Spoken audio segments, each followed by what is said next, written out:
Assalamualaikum warahmatullahi wabarakatuh. Salam sejahtera. Kami tim peneliti dari Universitas Muhammadiyah Palopo akan memaparkan hasil riset kami yang berjudul Ekosistem Moderasi Beragama untuk menguatkan sikap toleransi kaum muda milenial melalui peran literasi keagamaan. Skema penelitian ini adalah penelitian fundamental reguler yang dibiayai oleh Kementerian Pendidikan Tinggi, Sains, dan Teknologi. Tahun pelaksanaan tahun 2024 dan level TKT berada pada level TKT 2. Luaran dari penelitian ini adalah artikel pada jurnal internasional bereputasi dan kami berupaya untuk menginisiasi luaran tambahan berupa buku referensi.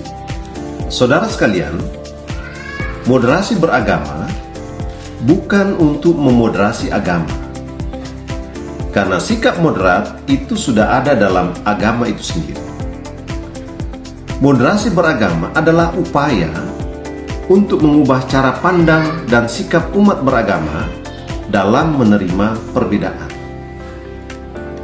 Nah, ekosistem moderasi beragama di Indonesia itu ada 6 pilarnya.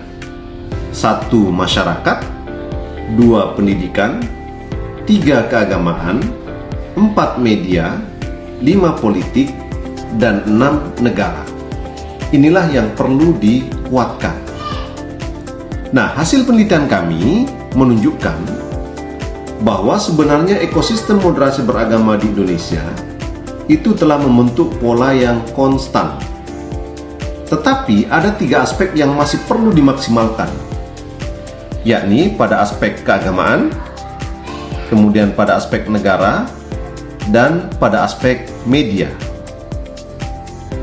Ini bisa kita lihat dalam deskripsi ekosistem moderasi beragama dalam bentuk spider diagram.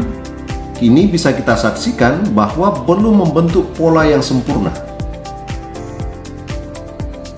Kami menggambarkan dalam skala Likert 1-4. Ini masih ada beberapa aspek yang nilainya masih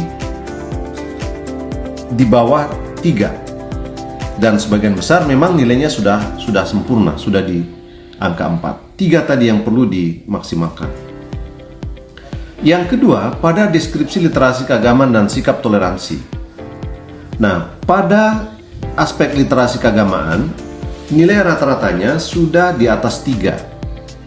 Artinya sebenarnya literasi keagamaan di Indonesia sudah tidak masalah. Dengan berbagai media sosial yang dapat diakses oleh kaum muda milenial yang memang mayoritas mereka memanfaatkan itu, maka pada aspek literasi keagamaan mereka dengan mudah mendapatkan informasi-informasi tentang keagamaan. Kemudian yang kedua, pada aspek sikap toleransi masih terdapat 1 butir pertanyaan yang nilainya di bawah 3, yakni pada aspek apakah mereka nyaman ketika berdampingan dengan kelompok lain. Itu nilai rata-ratanya masih di bawah 3.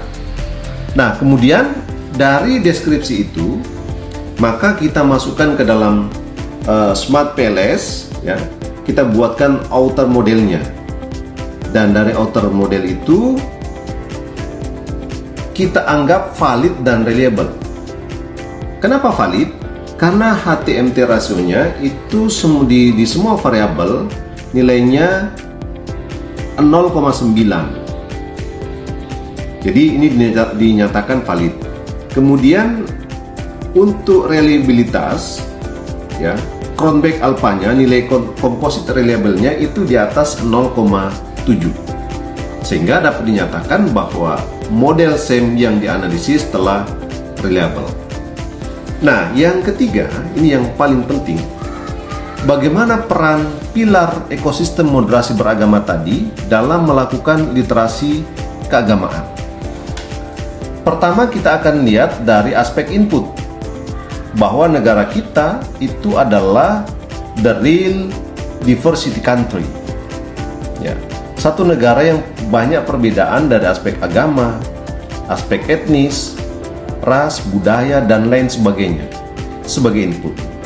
Nah, kemudian prosesnya, pilar-pilar moderasi beragama tadi memainkan peran dalam hal religius literasi. Ada 3 yang dikuatkan itu. Pertama dari aspek knowledge, yang kedua dari aspek attitude, dan yang ketiga pada aspek implementasi dari religious literasi itu. Nah, dari proses kemudian ada outputnya. Outputnya adalah tolerance attitude atau sikap toleransi, yang indikatornya adalah 3. Pertama adalah penerimaan terhadap perbedaan, kedua respect terhadap perbedaan, dan yang ketiga mengekspresikan perbedaan itu secara bebas menurut agama dan keyakinan masing-masing, karena itu dijamin oleh undang-undang. Nah, dari output tadi nanti jangka panjang diharapkan ada outcome-nya. Apa itu? Berupa kestabilan sosial, kestabilan politik, kestabilan ekonomi, ada equality, ada persamaan antara umat beragama, dan kemudian dengan modal itulah, karena itu terjadi di kalangan generasi milenial, maka menjadi modal besar dalam rangka untuk menuju Indonesia emas. Inilah hasil penelitian kami, dan kami mengucapkan terima kasih kepada Kementerian Pendidikan Tinggi, Sains dan Teknologi yang telah memberikan dukungan penuh berupa pembiayaan pada skema fundamental reguler dalam proses penelitian ini. Kepada semua tim, kepada Universitas Muhammadiyah Palopo, dan semua tim yang terlibat, semua responden yang terlibat, semua yang telah mendukung tim ahli, kami mengucapkan terima kasih yang sebesar-besarnya. Demikian, salam.